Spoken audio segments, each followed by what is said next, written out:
A Florida man with a bleeding head is kicked off a plane. Florida's tourism site removes the LGBTQ section. A Florida man is arrested for impersonating a pizzeria to deliver disgusting pizzas. And a Florida doctor doesn't care that his patients scream now and then. These are the weird stories for Friday on Weird AF News. They are all from the state of Florida, because that's all I do on Friday. It's Florida Friday on Weird AF News. Ba-da-ba-ba-ba, it's Florida. A Florida man with his bleeding head is arrested for refusing to leave a plane in Miami. Sounds like a hairy situation. Bit of a head scratcher. Let's get into it here. A Florida man was bleeding after a recent hair transplant. Very recent hair transplant. So recent that it was still bleeding. He was arrested because he refused to leave a plane. His name is Eugenio Ernesto Hernandez Garnier. He was on a plane with a female companion. They had to be hauled off the aircraft at the Miami airport on Tuesday. The airline staff was concerned about the state of his head and potential body fluid contamination because of the bleeding head. My question is, how did he even get through TSA with a bleeding head? You can't even get through TSA with a little blood on your shirt. You're walking through with a bleeding skull? But that's neither here nor there. This guy's a 27-year-old Florida man. Apparently he didn't have any fresh bandages to clean up his recent hair plug wounds.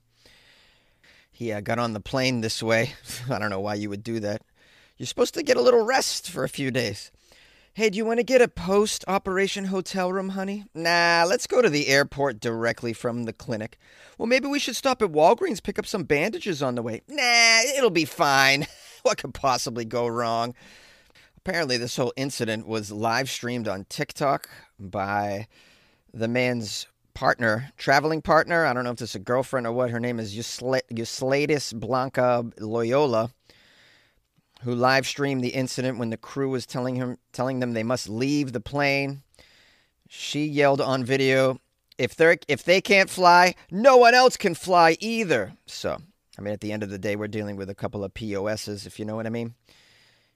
The police were called to the plane, and they warned the couple that if they did not disembark the plane, they would be arrested, also known as there will be hell to pay.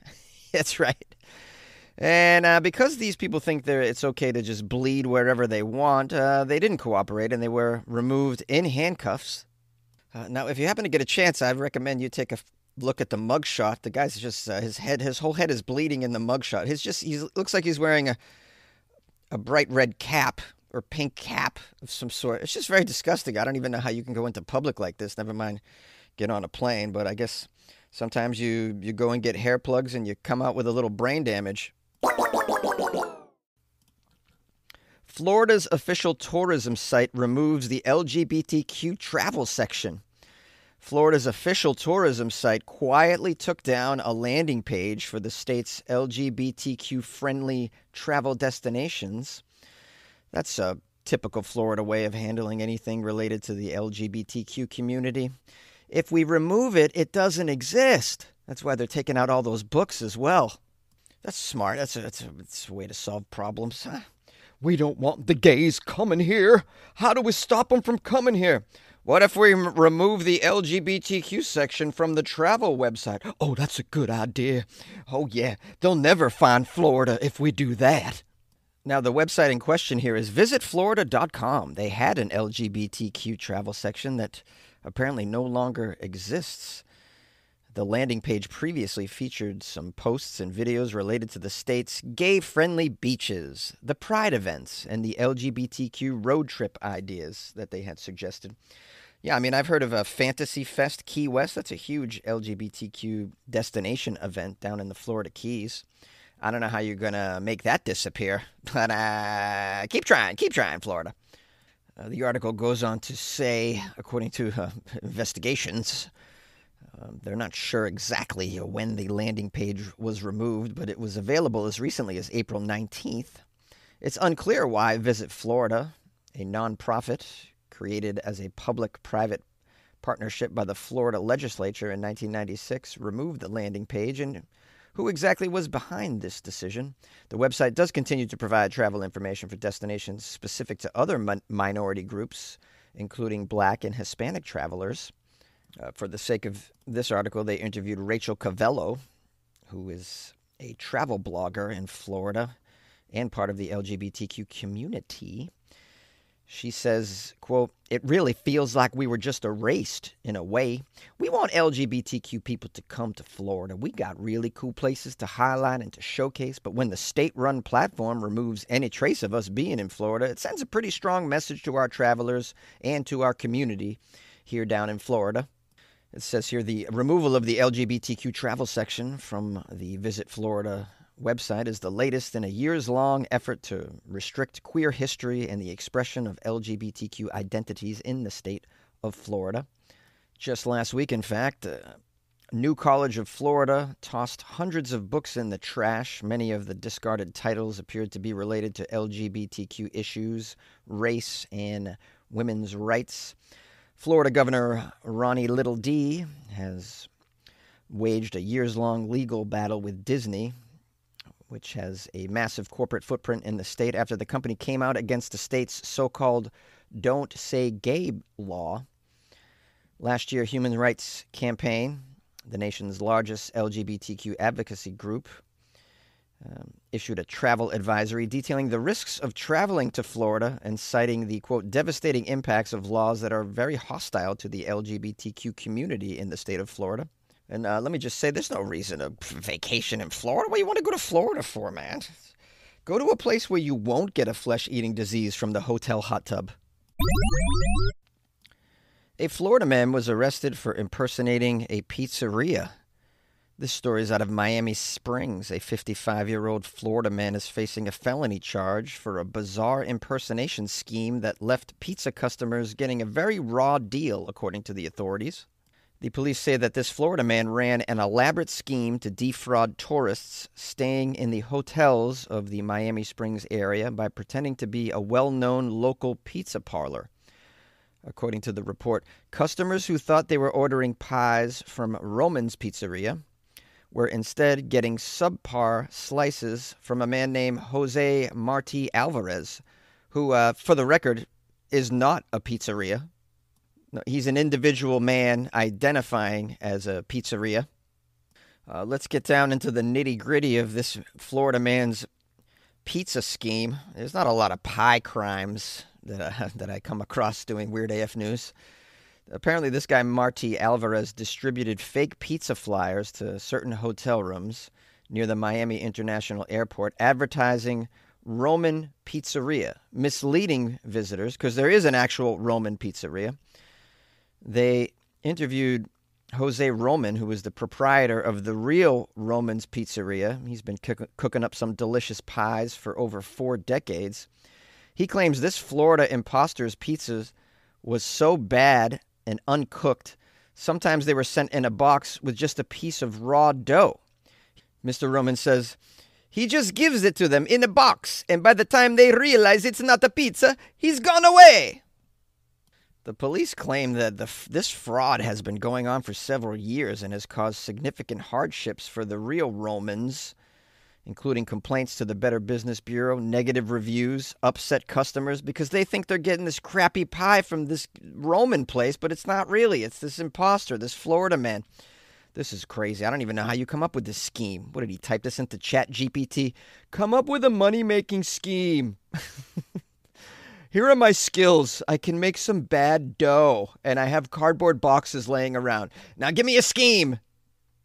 This poor guy Roman with his legit pizza place says sometimes the customers would show up to his place upset right at the store, confronting him, claiming, "Where's the food?"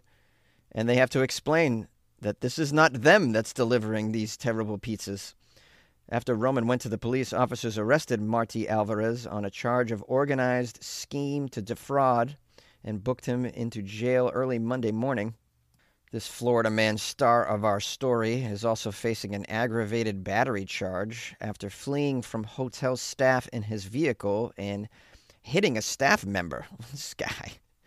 The staff tried to intervene and save the customers from this terrible pizza. This guy.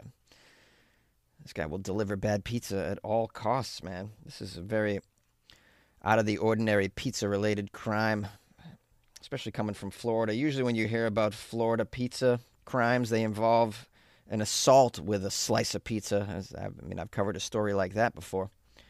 Now, I'm going to end this segment with a little bit of advice if you're ever ordering a pie to be delivered, or any food for that matter. Always look in the bag. Always look in the box before you let the guy leave, before you tip. I know some of these tips can be done electronically prior to the delivery. If there's a way you can avoid that, you want to do the tip after the delivery. And you got to check out your food, man. That way you don't open a pizza box and all you see is a little uncooked piece of crust. The land down under has never been easier to reach. United Airlines has more flights between the U.S. and Australia than any other U.S. airline, so you can fly nonstop to destinations like Sydney, Melbourne, and Brisbane. Explore dazzling cities, savor the very best of Aussie cuisine, and get up close and personal with the wildlife.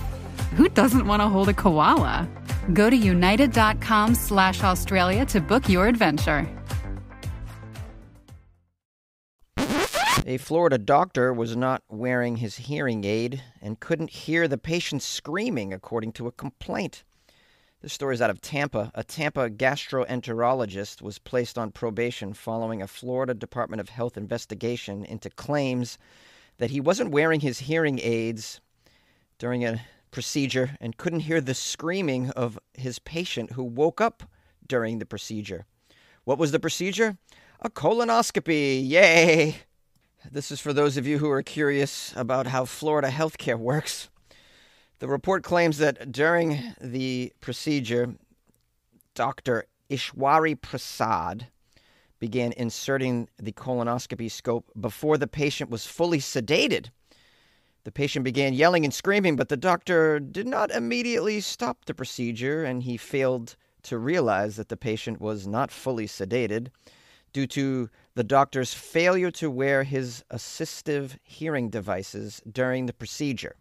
Well, since when does screaming stop the colonoscopy anyways? I thought that was sort of a part of the process. You're supposed to scream during those. No, this is no bueno. Obviously, this doctor has his way of doing things. He's like, I really don't enjoy my patients screaming in pain while I'm doing my thing. Turns off the hearing aid. Much better. Let's proceed. I said, let's proceed. All right, let's get some more details. I'd like to know why the staff didn't intervene when the patient began screaming. Aren't there people in the hospital room along with the surgeon? But that's actually quite silly of me. I shouldn't even assume that this was done at a hospital. This is Florida, after all. This procedure could have happened on somebody's porch or in a hotel room or in the back of a van. Let's keep reading and find out if it was a real hospital.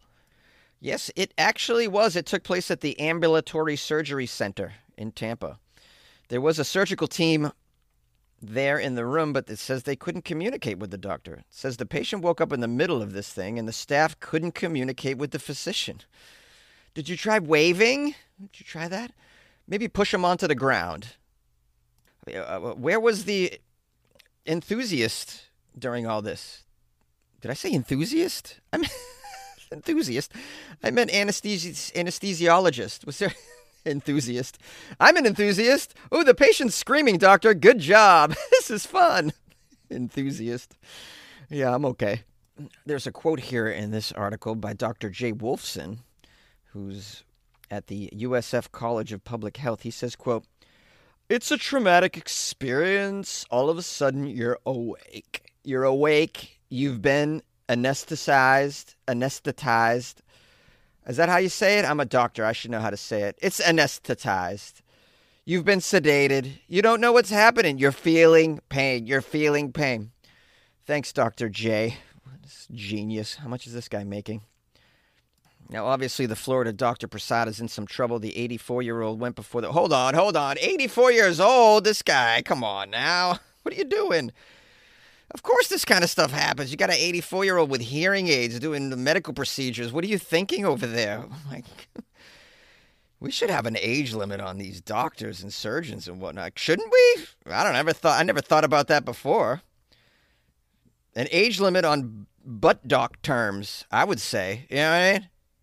Anyways, the doctor went before the Florida Board of Medicine, and they placed Dr. Prasad on probation. He can no longer conduct solo procedures until he's cleared by a state-approved supervising doctor. Yeah, but that's not going to stop him from doing these things in hotel rooms and in his living room, unfortunately, because this is what you get with Floridaman doctors, man. They cannot be stopped.